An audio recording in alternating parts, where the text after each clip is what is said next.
All right, Yankees fans, let's keep it a buck. This is not the October we thought we were going to get and that we thought we were promised.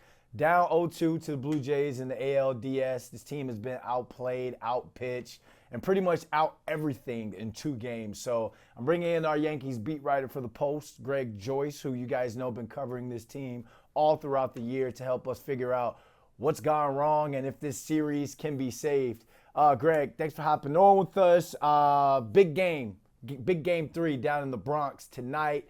But let's talk about the lineup that led the majors in runs, OPS, and homers during the regular season, but they've pretty much gone missing so far. So what's the most damaging and or surprising stat to the Yankees right now? The fact that that lineup that I just mentioned has only scored 8 runs in 2 games, or that they've given up an MLB and franchise record 23 runs in 2 playoff games. Yeah, I think it might be the 8 runs scored by the offense, just because 7 of those came against the weakest part of the Blue Jays bullpen in a game that was already out of hand in game 2. They've really had their struggles against the 2 Blue Jays starters so far, and it's only 2 games, but it seems to you still think back to that the 6th inning of game 1 when they had the bases loaded, no outs, and they only score 1 run, and you had Aaron Judge and Giancarlo Stanton both strike out, 2 guys that have shown the capability of changing a game with one swing and weren't able to do it there, and that just seemed like such a momentum killer for the Yankees, and the Blue Jays really rode that momentum. I mean, they were up 2-1 at the time, but just rode that all the way, through the end of that game, and then carried it into game 2, got an early lead, and they just played downhill. They played really well at Rogers Center. Obviously, they had the Yankees number there. I think it was 1-6 during the regular season. Now 0-2. The Yankees are up north. But really, just the offense not being able to do anything there. Against Kevin Gossman in game 1, and then Trey Savage in game 2 just kind of dominated them. He was only making his 4th career major league start. A little tricky for the Yankees just because they hadn't seen him. They can watch video, but it's a different thing. He has such a unique over the top arm angle and a splitter that just is a pretty devastating pitch when he plays it off his fastball and controls it, which he was.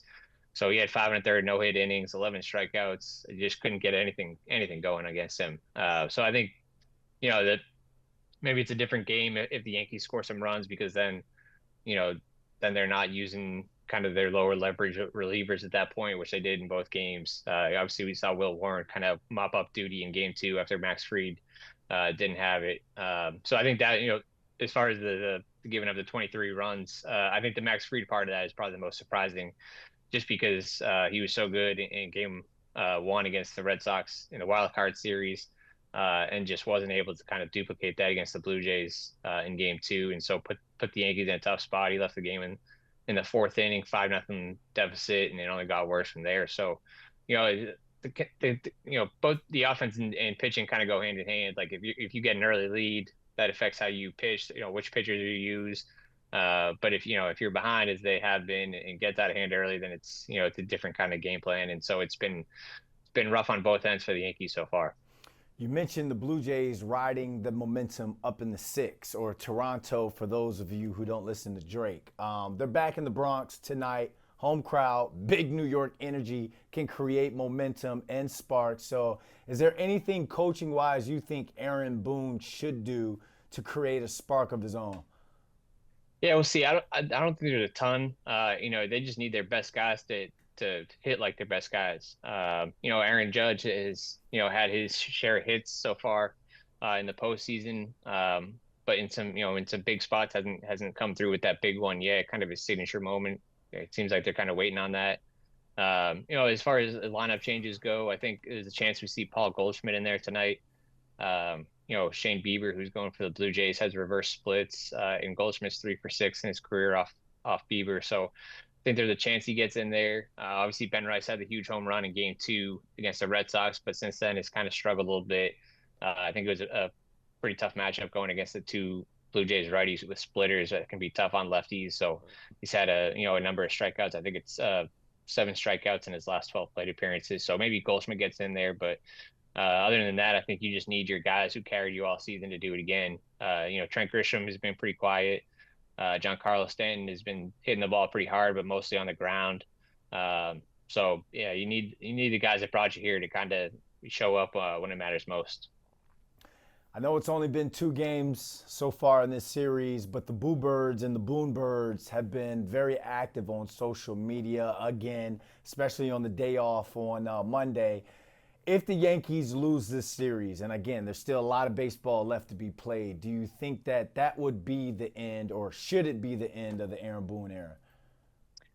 I don't think I'd be surprised if it was. I think there hasn't been a ton that strategy wise that is he hasn't done in this DS. It's just been their biggest stars haven't their best players haven't delivered so far. I got again go back to that sixth inning game one. That seems like it changes it the momentum and if they end up losing the series, I think that's going to be the kind of the defining moment of it where the series gets swung in the Yankees' favor. But yeah, I don't think so. You never say never. We'll see. But he did just sign an extension before this season. He still has that clubhouse that has the support, especially from Aaron Judge. Like Brian Cashman loves him, defends him, at every turn when we ask about him. And I think the same for Hal Steinbrenner, who obviously will have the ultimate call there. But we'll see. Obviously, going out in a sweep in the ALDS uh, would not be good. But uh, yeah, I think at this point it would be a bit of a surprise if that would cost him his job. But we'll see how it ends up and if they're able to kind of make a series out of this one. Yeah, you see them rocking the Built for Fall hoodie in some of those pictures that we just shown. They're going to have to show that they're built for it in the Bronx tonight. 8 p.m. First pitch. Thanks, Greg, for hopping on with this, man. Safe travels out to the stadium.